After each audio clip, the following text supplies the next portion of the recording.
And welcome into the Roundtable. I'm Bill Priestley. Today we're going to be talking about logtech and investment in it as well. And joining us, we've got Ryan Hansen, co-founder and chief revenue officer of Dispatch, as well as Felipe Capella, co-founder and CEO of LoadSmart. And gentlemen, thank you so much for joining us here today. First off, for Ryan, all things being equal, we're talking about investment in the space. What is the optimal time to do that, and how has that perhaps changed over time? Optimal time for investment is maybe for us only when you have to. Obviously, we're interested in trying to run a business that sort of orients itself toward profitability. So being responsible about making sure that we're making investments in places where we know we're going to drive strategic growth. That also leads to a great business outcome for us. That's the right time. Felipe, let me jump to you. The same question. Well, it depends what you mean. If you're asking a small company raising a Series C, Series A, Series B, the best timing for you to get an investment is yesterday, right? So the markets have changed dramatically, as pretty much everyone knows. The growth capital has dwindled and decreased dramatically in the past 6 months. So if you're a growth stage company getting funded right now, it's much more difficult than it was a year ago. But good companies are always going to get funding. So the question here is that, do you have the right numbers, KPIs, and unit economics to appeal to an investor? We're going to get into that in just a little bit there as well. Felipe, let me continue that. Was there a catalyst? We're talking about investment being kind of countercyclical. Was there an event, a catalyst that made investors more apt, or perhaps at least more amenable to investing during down economic times as opposed to good ones? Well, investors are driven by ROI, right? And ROI is driven a lot by valuations. So whenever you have a downturn, and I think it's also important for us to separate the financial/macro downturn with the freight cyclicality, right? The freight cyclicality has been happening for decades. It's not a new thing. Everyone knows about it, right? It's a 3-year cycle, 1 to 1 year up, 1 to 1.5 years down. So this has not changed at all, but the macro is different, right? You cannot really predict when you're going to have money available in the market. But I think, again, in general, good companies always get funded. That's the reality, right? Yeah, you can have a slightly different valuation because the money supply is much smaller right now because people are just more conservative in general. So your valuation may change upwards or downwards. But if you have a good company,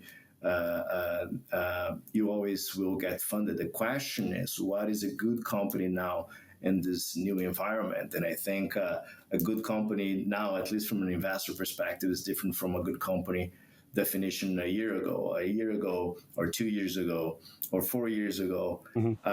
People were selling big dreams, network effects that a company would achieve after they were running billions of dollars of volume. And right now, people are not really buying these future dreams. People are buying unit economics, right? They're buying, what is your gross profit? Are you making money? What is your growth rate? And that's pretty much it.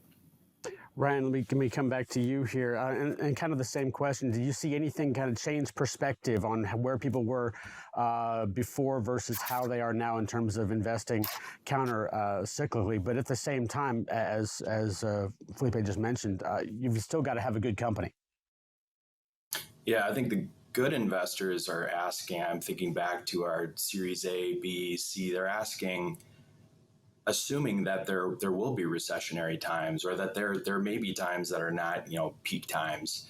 They're asking how your business can withstand, those types of conditions.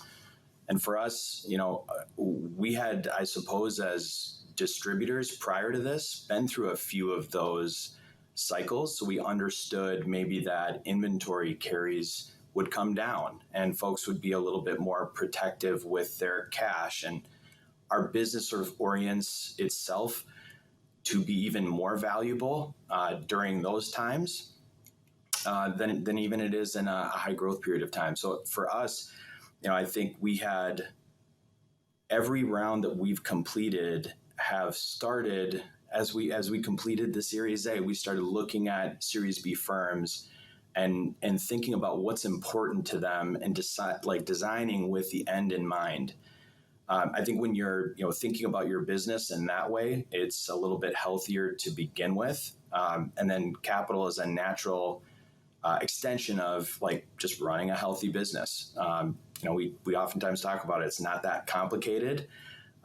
We don't tend to chase a lot of trends. We're convicted and committed to our path, and it just so happened that orientation made it very just maybe a logical decision for investor partners on the other side to invest in our company. Yes, I want to throw up a chart here real quick, and just to get you, this is our outbound tender volume index, and what it's been doing over the course of the past 5 years or so. Obviously, you can see pre-pandemic levels there on the left, and then obviously things popping up during the pandemic as things kind of spiraled there. Now we're in a quote-unquote recessionary period. Granted, we still have to have some of these Q2 numbers come out before we can actually say that, but as we're coming down, in terms of fundraising, how do your tactics change now, even though we're still, say, above those pre-pandemic levels, versus if this trend were to drop below that? Or do your tactics change at all in terms of trying to make that money? Ryan, go ahead. I hope we don't have to raise any more money. I hope we run a good and healthy business so that never needs to be the case again. But advice I would provide to others would simply be, when you're in an unprecedented time of growth, what I oftentimes refer to as a time of jubilee, there's just tons of things that you don't look at. You just naturally, as in a business, you're just making investments in growth.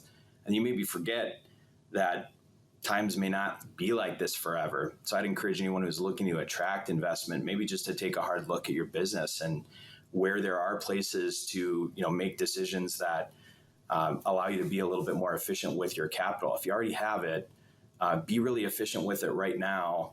You're not selling an investor on doing something new when you get their money. Sell them on what you've done with your money, and to provide value to all your constituents, and it will make it easier to attract more. We just happen to already have had that, call it, approach. And then as the macro changed, sort of rewarded us for that, if that makes sense. Yeah. Felipe, let me flip back to you. Going back to that chart for just a little bit, do you see any difference in how people should react to trying investment now, or perhaps in the future, should, again, these volume numbers dip below pre-pandemic levels? Do you change your tactics, or you just simply say, as you did earlier, and that's to say, believe in what your company is doing and believe what it can do, and regardless of the economic situation, go for it? Yeah, I think there are two different things here. I'm with Ryan that hopefully you don't have to raise again, as I was just. You've done quite well this year. $200 million is not bad. Yeah. Not bad at all. And I think we have enough, our finances are really under control, and we have more than enough to withstand the next 3-4 years and reach profitability. So that I'm with Ryan on that end. But if you go back to your graph, right, what is very interesting to see from this the rejection index and spot market is that if you think about that, before 2018, all those rejected loads were going to the spot side, and on the spot side, you had all those phone calls and emails and all the struggle to transact. And after 2018, we started to see all the major TMSs creating their own cloud-based version of their system, and then large shippers migrating to the cloud, and then companies like ourselves were able to start transacting on the spot side via electronic means, right? So we receive all the data from these large shippers via TMS integrations. We quote all loads via algorithms, send back the quotes, and these guys book back with us via API as well. So around 70% of our revenues are no touch, all based on API quote and book, that gives shippers a lot of leeway and flexibility, because then they can quote and execute spot loads in a much easier way, because it's like really low touch and via digital means. But again, to your point, and what this graph shows a lot, is that these things come and go, right? You have the spot market back end of last year represented, or at least at the peak of last year, represented 25% of the overall market.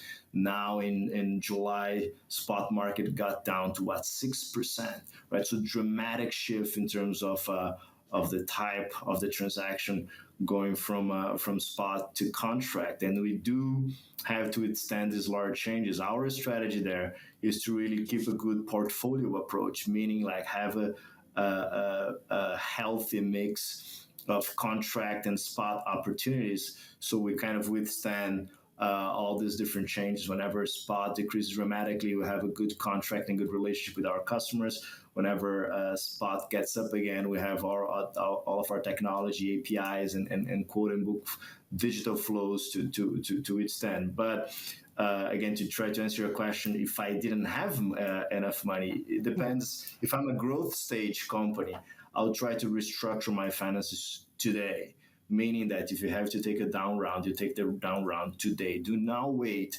until you have 2 or 3 months of runaway. It's okay to do a down round. Stripe just did a down round. Everyone does a down round. It's no shame of doing so. It's much better to do a down round and preserve your company than trying to maximize valuation and have to fold and let people go. So I'm very bullish. Felipe, we're going to have to leave it there. Unfortunately, we've run out of time here. But thank you both for joining us. And very quickly, maybe 1 or 2 word answer from both of you. Do you think this trend stays, or does it change over time? Real quick, Ryan? I think it's here to stay for a bit. All right, Felipe?